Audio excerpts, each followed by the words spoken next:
Hi, and thanks for tuning in to the CBA Podcast, a place where we chat about our own recent achievements in the area of electronics, software and mechanical engineering, and more likely than not, give excuses for not having done anything at all.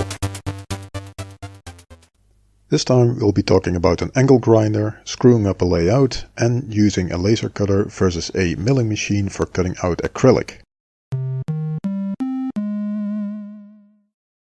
So I'll look at that. Yes. At what? Looked at what?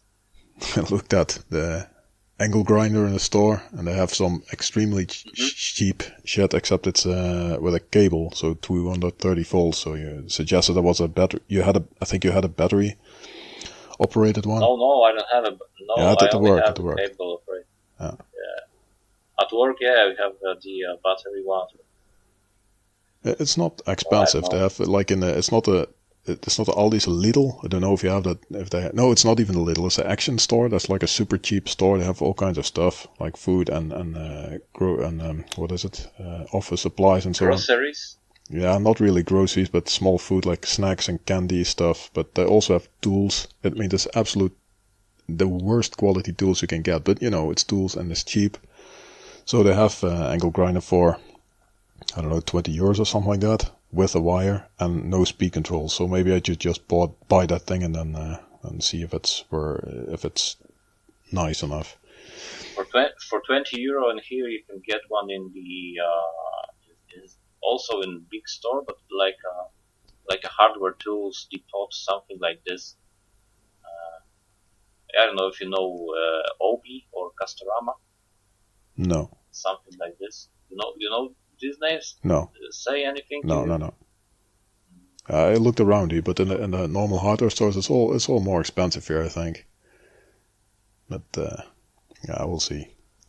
Well, I would get one cheap one, but in a place where you can actually return it if it fails, because I don't know if you'll be using it anyways. Yeah, we'll see. Hey, what's this noise? What noise? You are very hungry? Yes, that is my stomach. So I didn't eat anything. I'll eat some nuts since this morning. So yeah, I have to keep the stomach empty for the food that's coming. So optimal efficiency. So anyway, did you didn't do? You did a lot of work, I think, and you did welding or something like that. I didn't do jack shit, Okay, that's nothing here, nada. Nothing at all. Nothing. Zero. Okay. Tabula rasa. Okay. Carte blanche. Yeah, that's not much. Okay. Yeah, no, it's pretty much nothing. Yeah. And how's your Commodore S4 going on? Fixing something? Yeah, I did something at almost nothing. So that was I was making an adapter PCB in between between a game cartridge and a computer. So I made a lot of mistakes on that board. So there was a header, like a 2.54 millimeter header that was supposed to fit in there. So I didn't look long enough. So I made the through holes too small. So now I have to cut all the pins on the connector, like in a spiky shape, and I have to cut them in half basically, so they are very pointy, and then I can almost fit them in the hole and then solder them, and then it's fine. So I have to change that. But also when I was doing the layout, there's quite a big processor on there with a lot of pins, and it's very inconvenient if you have pins on the left side of the processor that need to talk to a chip on the right side of the processor, right? You have to have a lot of vias and a lot of routing. So what I did was try to make the layout, and it failed, or it couldn't figure out how to, it didn't fit. So I just got a bit angry and then started swapping pins, right? So pins that are on the left side of the CPU, I changed the function to the right side of the pins on the right side. So unfortunately that works, except not if it's a UART or if it's external interrupt pin. So now I need an external interrupt, and I put it by accident on a pin that doesn't have an external interrupt, so that doesn't work. So the whole thing is not going to work. But I'll finish it anyway. So most of the software will simply run on this, and then maybe make a new one someday. maybe also with a cheaper processor, and also with something like an I/O extender, because the only reason I put a big processor in there is because I needed pins. You don't need a lot of RAM, but just a lot of I/O pins. So you can also do that with a shift register or something like that. So what's the big idea over this? There's no big idea. It's just what I want to do is just put this thing in a couple of places. They have a game computer museum in the Netherlands. Actually, they have at least one, and another guy is making or planning to make a new one here in the neighborhood. But the existing one, I want to put this thing there because they always have computers running for the visitors to play, and then they can play a game and so on. But I just want to have an advertisement screen for the museum with a logo or something like that, or on it. So that's all. But that's not real. So what's the I/O pin for? The what then? now? No, it's like you said you want to have Oh, I/O, right? The extension Yeah. card. There is a parallel flash on the card. Yeah. That. Yes, 8 kilobytes or 16. Yeah, kilobytes. there's a bigger one on that because I want to multiplex it, right? So I want to have a number of ROM images on that flash card, but I don't know how to. I never did anything with like real programmable logic like FPGA or CPLD. So if I want to emulate a parallel flash, because a computer is expecting something parallel, either an EEPROM or ROM or a flash. So if I want to make the computer think it is talking to a parallel device, I have to emulate it in software. So the Atmel is simply not fast enough to do that, or my software skills are not fast enough because it's not good enough because it's a 1 megahertz CPU. So no way you can do that reliably in software, I think. Plus talk to a serial flash, plus decode all the stuff.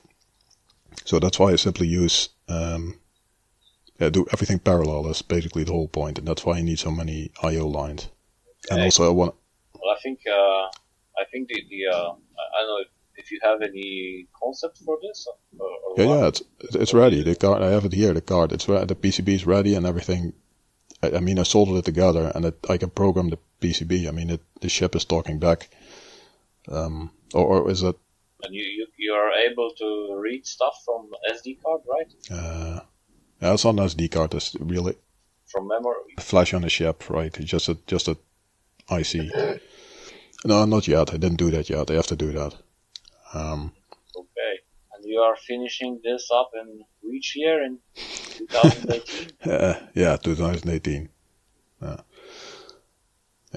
So next year. Yeah, but now what I'm doing now for it's all about keeping yourself busy, right? But now what I'm doing now as a maker fair in Dortmund. It's a Germany close by. It's like 1 hour. I mean, a friend of mine lives further away than this maker fair, so it's pretty close by. And I also want to do that. I know you don't find it interesting, but I don't care about that. That's the processor thing that I made. I want to do that there. And there's a lot of stuff that needs improvement, and I'm doing that right now. So I'm making new PCBs and also finding a way to do it a bit cheaper because use a lot of acrylic, like laser cut plexiglass in the previous version. And that was... Yeah.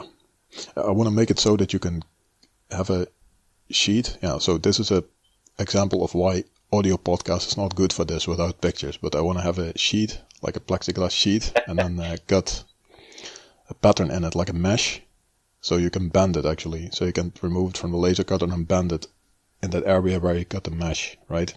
So that I think that should work quite well. So you can make like round shapes with a flat sheet of plexiglass, so you save complexity and you don't have to put screws anywhere. And so that's what I want to do, make it smaller.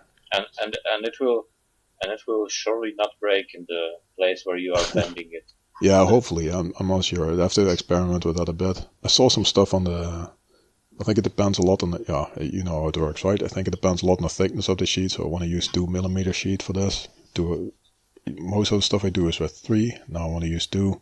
Also, I experiment a lot. So see what works.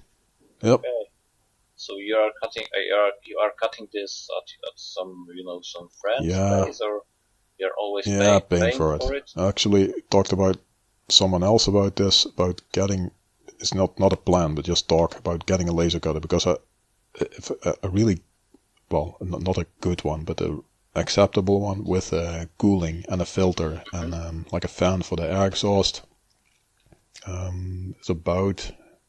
Yeah, but why laser cutter? Because I don't think you can make the V-shaped breaking line, so to say, on the laser cutter. No, that's right. You can only mill this. Yeah. So why laser one? Well, it's easiest, I think. What do you mean? Well, instead of getting a milling machine or something like that? Yeah, but you can get cheap milling machines also from China. Yeah. Ready set. I don't know if the laser one is cheaper. Maybe, I don't know. No idea. Actually, the laser cutter here is not free. I'm looking for a place to do that for free. But right now, what I do is not free, but it's not that expensive. And actually, I don't want to buy maybe what you say is right. You should get a cheap milling machine, but actually I don't trust the milling machines. I think if you buy one, if you buy a cheap one, it's a whole lot of effort and pain and shit that doesn't work, that you have to go through before it actually does what you want it to do. And that's not my goal, right? It's not my hobby to I have an idea, actually. You can buy one, ship this to me, and I will ship you the ready products. You can, email me some ideas and stuff like that. We can do it like this. It's no problem. No, that doesn't work. And also, because usually I think it doesn't work. Most of the time when I do the laser cutting, I try something, then see that doesn't work. Oh shit, I have to make this hole a little bit bigger, or make this distance a bit bigger, and then do that and make a new drawing and so on. So and also I don't have any patience, so I want it now. And so that's a nice idea, but I have my doubts. You're a very nice man, very good man. Yeah, very polite, but actually I want to have a free machine that I can use for free. That's what I want. Hey, how about you buy me a machine, laser cutter, and I put it here, and I mail you the stuff you want. No, but I want to operate the machine. This is my point. Okay, so I don't need anything. I think that I only want the machine to play with. Operate. Yeah, only to play with. Yeah, okay. Anyway, so that's what I've been doing. That's all. That's all for the year, or what? Yeah, that's about enough, I think. So, that was all for now. For more information, links and previous episodes, visit podcast.cba.si. Stay tuned, thanks for listening, and goodbye. I realize this podcast is probably one of the lamest things on this planet, but yeah.